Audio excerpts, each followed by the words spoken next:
Hello, today I'm going to show y'all how I work one of these nodules with thick cortex. Basically what I'll do is I'll work around the nodule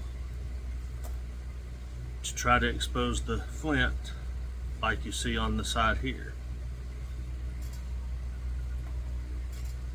I'll use my solid 1.5 inch copper billet,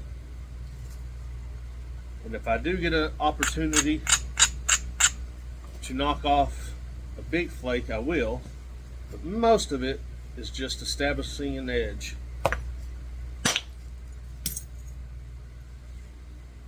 You can see that when you do knock off big flakes, most of it is cortex. Sometimes that does tell me how far the flint goes to the edge here. Go ahead and knock a big one off of this area too.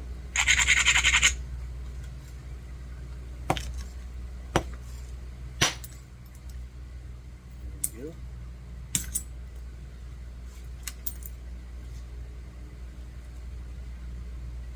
I'll do one more right here since they're established.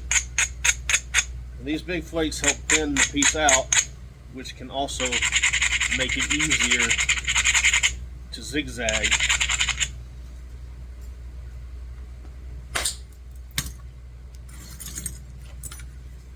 See that cortex is extremely thick, which makes for the flint to be very thin layer, but a lot of times that also means the flint is extremely high grade.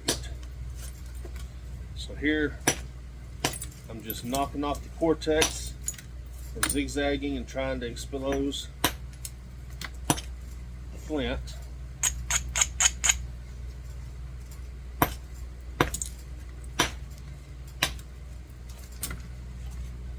Sometimes it does take several hits because that cortex just absorbs the shock.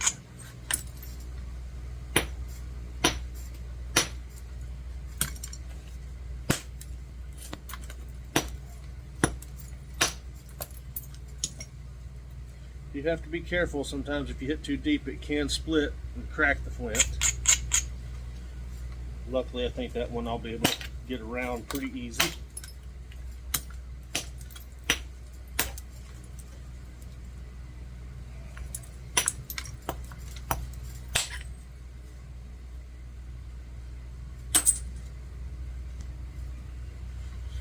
I think that's small enough now.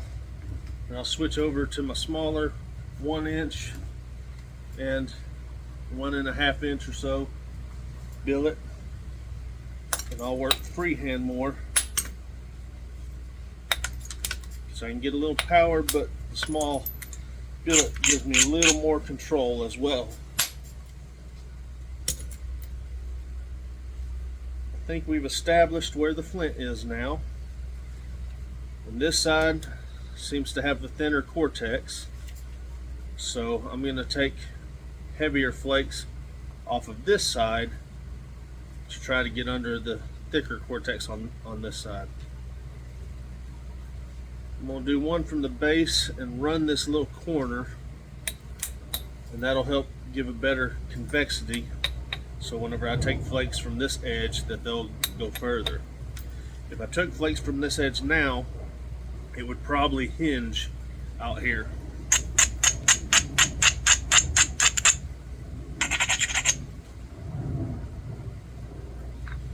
I'll switch up to the bigger billet, and this one I'll rest on my leg because it's from the end and I don't want to end shock it.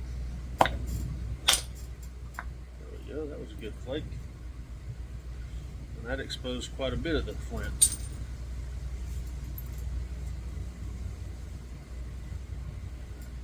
So now I'm going to take short flakes down here, raise this edge up, try to expose some of the flint on the edge so I've got a good material to put the platforms on.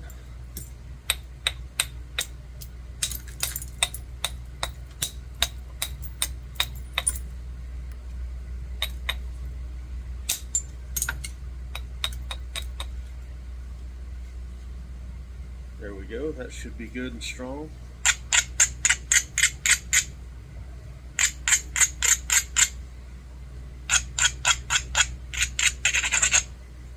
I'm going to take flakes from here and here to isolate a good ridge right here. I'll do that with the smaller billet. There we go. It's a good flake. And I'll do one right here. There we go. You can see that isolated, but it's got a little bit of a dip there. So I'm going to take a few little flakes to bring that edge down closer to line with that dip. So hopefully it'll go flatter and go clean across that dip. This one should go pretty well. Oh, I missed it. Luckily it's a big enough platform that I've got plenty of room. There we go. I still have enough room next to it. I need to knock it down because it's got a slight little bit of a dip. There we go. So now I've got a good convex edge.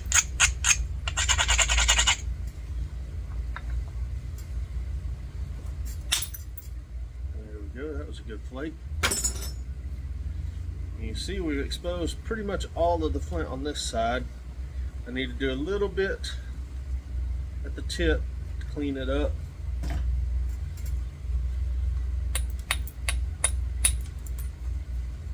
Set that ridge, come this direction.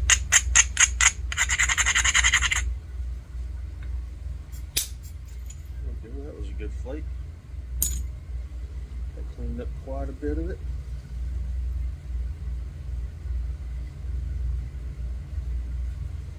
Take a few little flakes down. Try to get underneath. Now I just want a thin flake because this cortex is still thick here. So I just want to get underneath this cortex here, and then I can raise the edge up and drive flakes this direction. There we go. That cleaned off underneath it. So I'm not going to worry about this side. There may be a few little hinges and funky shapes, but now I want to get to the cortex on this side.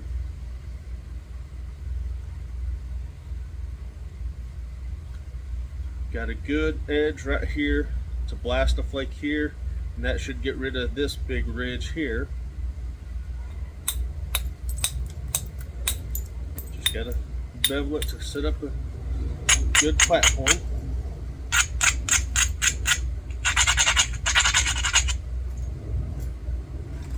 Go back to the big billet.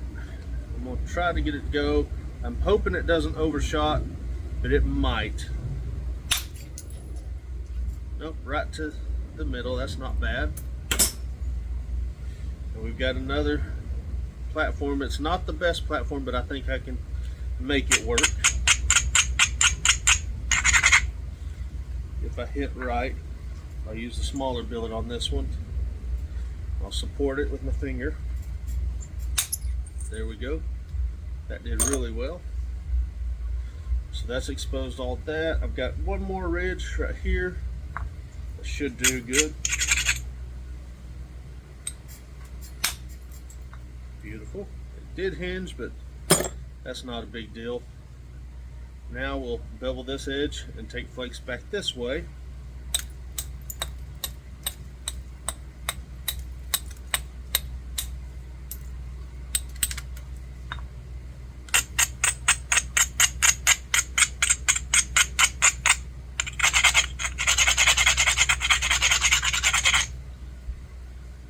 Start at the tip.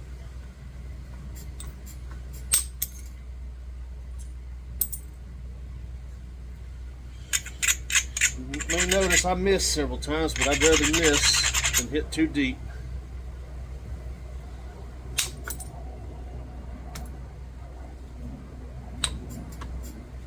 Nick that one.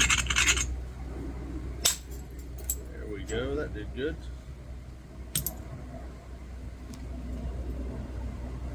Still got a little bit of the cortex right here. So I'll take and trim the deltas, build my convexity back up. And there, now I've got a good platform to get underneath it.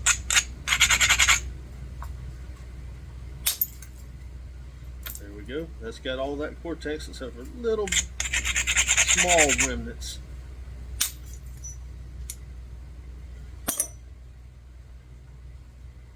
Now it's just cleaning up, straightening things up.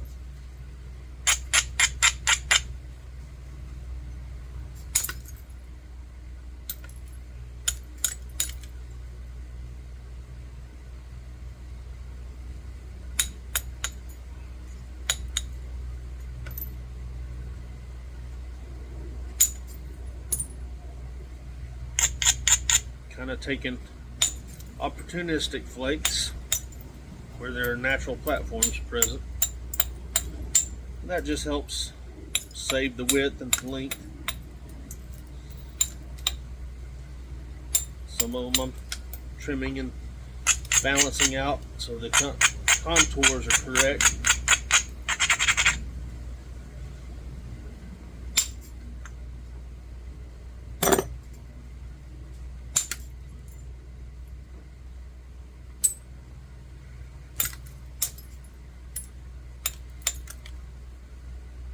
It's got that pretty clean.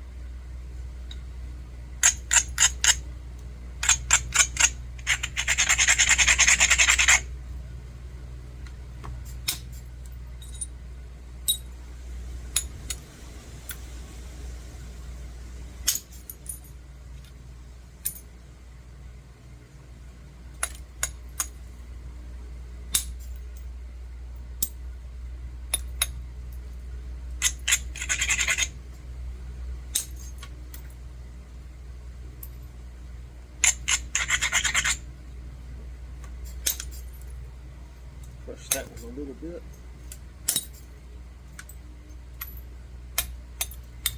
Crushing the edge, so that means the platform is not very good.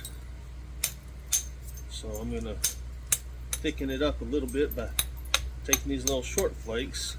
That should give me a stronger platform to where I'm not crushing as bad.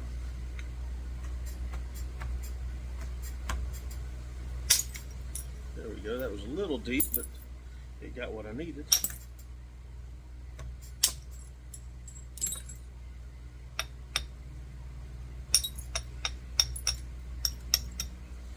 Sometimes when you take two big flakes on either side, you create a natural ridge. You just got to trim up that delta to create basically an isolated platform. It cleans up really, really nicely. That's a clean enough biface that I'll go ahead and heat treat this one. It's a little bit lighter color in the middle. It's working good, but heat treating will just make it glossy and much easier. Thank you for watching.